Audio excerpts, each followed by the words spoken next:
नमस्कार प्यारे बच्चों, आप सभी का स्वागत है संस्कृत की कक्षा में। मैं हूं आपकी अध्यापिका ममता कुमारी।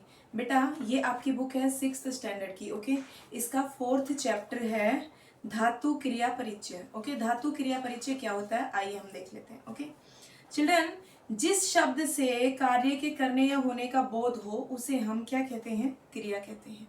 जैसे एक शब्द है, मैं कहूं कि लावण्या पढ़ रही है, लावण्या पढ़ रही है, हमें कैसे पता चलेगा कि लावण्या क्या कर रही है? वो एक वर्ड आया है, पढ़ रही है। तो जो पढ़ रही है शब्द है ना, वो पढ़ना, यानी क्रिया क्या हो गई, पढ़ना। लिखना, जाना, खाना, ये सब क्या है, क्रिया। जो वर्ब होती है उसे क्रिया कहते हैं, संस्कृत में भी और हिंदी में भी। और क्रिया के मूल रूप को धातु कहते हैं। क्रिया का मूल रूप क्या होता है, पढ़ना। हाँ, पढ़ना में पढ़ जो है ना, वो उसका मूल रूप है। ओके, जैसे संस्कृत में गम धातु है, गम मतलब जाना, और पठ मतलब पढ़ना, खाद मतलब खाना। तो वो खादती, यानी उसका मूल रूप हो गया खाद। ठीक है, अभी पेज नंबर 35 पे है चिल्ड्रन। इसकी स्टार्टिंग में डेफिनेशन आपको नोटबुक में लिख लेनी है। उसके बाद सूत्र इज इक्वल टू, सूत्र मतलब क्या होता है, सूत्र मतलब फॉर्मूला। फॉर्मूला क्या है इसका, धातु plus Pratyaya is equal to क्रियापद। हम क्रियापद बनाते हैं ना, उसके लिए हमें क्या क्या चाहिए रहता है, एक धातु चाहिए और एक प्रत्यय चाहिए। पठती एक क्रिया है जिसका मतलब है पढ़ता है, तो पढ़ता है के लिए पठ प्लस ती क्या है, प्रत्यय है, और पठ क्या है, धातु है। तो धातु और प्रत्यय जब मिलेंगे तो क्या बन जाएगा, क्रियापद बन जाएगा। ओके, उसके बाद आता है अति, अतः, अंति। वो आपको मैंने समझाया भी था पहले भी वीडियो में। अति, अतः, अंति, यानी पठती, पठत, पठंती। तो पठती के एंड में ती आ रहा है, वही ये अति है। ओके, अति, अतः, अंति, असि, अथ, अथ, आमी, आवे, आमे। तो क्या रहता है हमारा, लट लकार यानी प्रेजेंट टेंस रहता है ना, उसमें रहता है पठती, पठत, पठंती। तो जो पठती, पठत, पठंती है ना, उसके एंड का वर्ड लिया है इन्होंने प्रत्यय। पठती, ती, त, अंति। और पठसी, पठत, पठत, तो इन्होंने लिया असी, अथ, अथ। और पठामी, पठाओ, पठाम। आमी, आवे, आमे, ये लिया है इन्होंने, यानी कि वो प्रत्यय है जो यहाँ पे दिखाया गया है। ओके, अब आते हैं हम पेज नंबर 36 पे कि भाई धातु कितने प्रकार की होती है। धातु जो होती है वो 2 प्रकार की होती है। आपसे एग्जाम में भी पूछा जा सकता है, कहीं पे भी पूछा जा सकता है, 10th में, 11th में, 12th में, कहीं पे भी, कि धातु कितने प्रकार की होती है।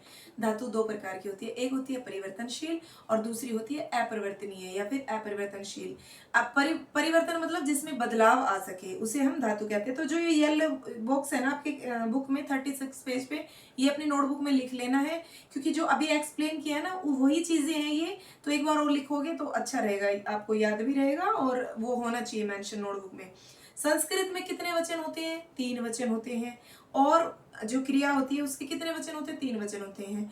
और जो पुरुष होते हैं वो भी 3 होते हैं। पुरुष बोले तो जो हम पर्सन बोलते हैं, जैसे first person, second person, third person, इसी तरीके से ये इनको पुरुष बोलते हैं। कि फर्स्ट पर्सन मतलब उत्तम पुरुष, सेकंड पर्सन मतलब मध्यम पुरुष, और उत्तम पुरुष क्या होता है, फर्स्ट पर्सन होता है। थर्ड पर्सन क्या हुआ, फिर थर्ड पर्सन हुआ प्रथम पुरुष। समझ में आया कि नहीं आया, प्रथम पुरुष थर्ड पर्सन, मध्यम पुरुष सेकंड पर्सन, उत्तम पुरुष फर्स्ट पर्सन। ओके, यानी कि आपको पता है कि प्रथम पुरुष में हम किसी तीसरे इंसान के बारे में बात कर रहे हैं। ओके, मैं कहती हूँ कि ये आर्यन शुक्ला पढ़ता है कि नहीं पढ़ता है, जो बच्चा है क्लास में, मैंने उसके बारे में बोला कि आर्यन पढ़ता है कि नहीं पढ़ता है। तो हम किसी तीसरे के बारे में, आर्यन के बारे में बात कर रहे हैं, और मैं किसी दूसरे बच्चे से पूछ रही हूँ। मान लीजिए मैंने किसी भार्गव से पूछा कि भार्गव आर्यन पढ़ता है या नहीं पढ़ता है, क्लास में क्या करता है। तो हम किसी तीसरे के बारे में बात कर रहे हैं, तो वो प्रथम पुरुष हो गया। ओके, उसके बाद ये यहाँ पे पेज नंबर 37 पे देखिए, लिखती, लिखत, लिखंती, लिखसी, लिखत, लिखत, यानी एक लिखता है तो लिखती, 2 जन लिखते हैं तो लिखत, और अनेक जन लिखते हैं तो लिखंती। हंसती, हसत, हसंती, यानी एक हंसता है, 2 जन हंसते हैं और अनेक लोग हंसते हैं। और याद रहे, इसमें कुछ ऐसा स्त्रीलिंग पुल्लिंग नहीं होता है, क्योंकि क्रिया जो वर्ब होती है वो सबके लिए एक जैसी रहती है। ओके, ठीक है, सिर्फ यहाँ पर अगर होता है तो यानी फर्स्ट पर्सन में ती यूज होगा, और सेकंड पर्सन में असी। ये जब मैं वो करवाऊंगी ना शब्द रूप और धातु रूप, तब आपको अच्छे से समझ में आएगा। ठीक है, अब आइए पेज नंबर 38 पे। ओके, अभी आपके लेसन में उतना ही दिया है बेटा, उतना आप समझ लीजिए। ठीक है, फर्स्ट क्वेश्चन है आपका 38 पे, वध का मतलब होता है बोलना। ओके, वध का मतलब होता है बोलना, हंस का मतलब होता है हंसना। ये हमें मैच करना है, मैच द पेयर है वो। पठ मतलब पढ़ना, धाव मतलब दौड़ना, करोशी मतलब करते हो, करोती होता तो करता है, करोशी करते हो, और करोमी करता हूं।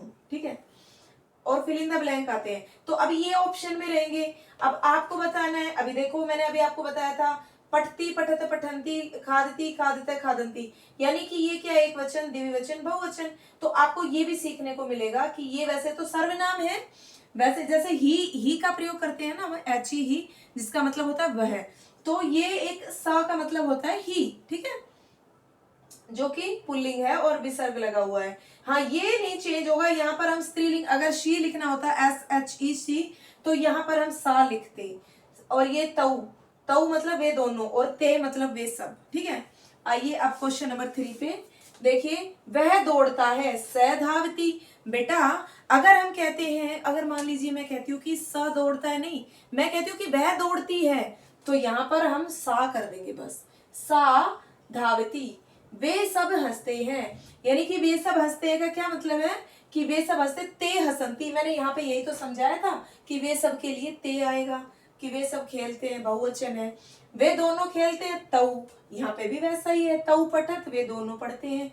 वह दौड़ती है, सा धावती, यही चीज मैंने यहाँ पे बताई थी, देखो अभी, कि सा हो जाएगा और उसको पुल्लिंग मतलब विसर्ग नहीं आएंगे। ओके, क्वेश्चन नंबर 4 आता है, कर्ता पदम चित्वा लिखत। हमें कर्ता पद चुनना है। कर्ता पद बोले तो सब्जेक्ट, वह दौड़ता है, जो वह है ना वह करता है। ओके, जो क्रिया को करने वाला होता है वह करता होता है। अब क्रिया है धावती, धावती है तो फिर दौड़ कौन रहा है, दौड़ता है ना, कौन दौड़ रहा है, वह दौड़ रहा है। तो जो वह आया तो मतलब समझ लीजिए कि वह क्या है, सर्वनाम पद भी है और कर्ता भी है।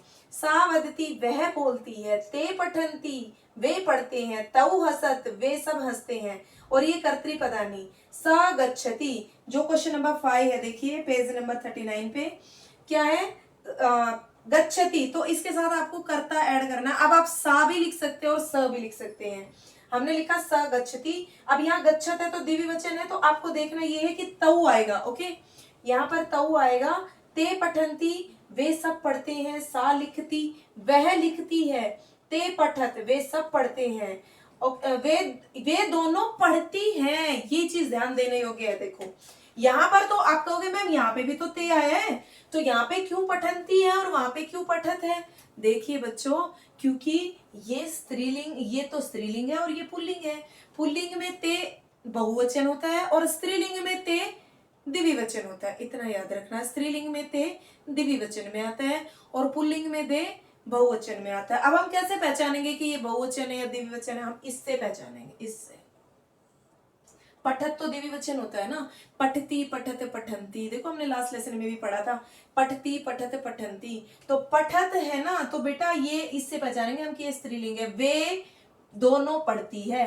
अगर यहाँ पुल्लिंग होता तो हम इसको तऊ कर देते, तऊ करते तो समझ में आता है कि वे दोनों पढ़ते हैं। ठीक है, अब आता है ता क्रीडत। अब ता जो है ना वो स्त्रीलिंग का बहुवचन होता है। क्या होता है, देखो कैसे होता है मैं बताऊं आपको।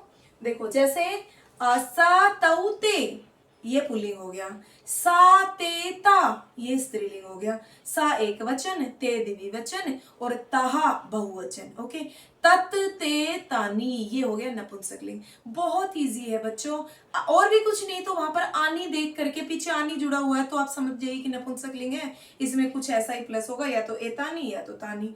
तो आपको ऑप्शन में वहां पे अभी मतलब एक दो बार आप करेंगे तो तुरंत आपको समझ में आएगा। ये आपका लेसन जो है ना सर्वनाम पदानी, इसके बाद आप सर्वनाम जैसे जैसे लेसन में यूज होते रहेंगे आप उसे करते रहेंगे। ओके, क्वेश्चन नंबर 6 आता है, जो कि मैं आपको ऐसे ही ओरली समझा देती हूँ। धातुएं कितने प्रकार की होती है बेटा, धातु 2 प्रकार की होती है। ओके, कौन कौन सी होती है, परिवर्तनीय और अपरिवर्तनीय। क्रिया को संस्कृत में क्या कहते हैं, धातु कहते हैं। लिंग तो हम कह नहीं सकते, ओके, वचन भी नहीं कह सकते, क्या कहते हैं, धातु कहते हैं। धातु रूप बनाते समय धातु में क्या जोड़ा जाता है, प्रत्यय जोड़े जाते हैं। 6 के थर्ड में, 6 के फर्स्ट में 2, सेकंड में धातु और थर्ड आता है प्रत्यय जोड़े जाते हैं। जिन धातुओं के मूल रूप को बदलकर प्रयोग किया जाता है, ये देखिए जिन धातुओं के मूल रूप को बदलकर क्या किया जाता है, प्रयोग किया जाता है। बदलकर, उसी से समझ जाइए क्या है, परिवर्तनीय है। ओके, तो ये लेसन आई होप आपको अच्छे से समझ में आया होगा। तो चिल्ड्रन, अगर आप नए हैं तो सब्सक्राइब कर दीजिए चैनल को, और अगर मेरे पुराने स्टूडेंट्स हैं तो वही चैनल को सब्सक्राइब अगर आपने पहले से कर रखा है तो शेयर कर दीजिए और लाइक कर दीजिए। Okay, thank you.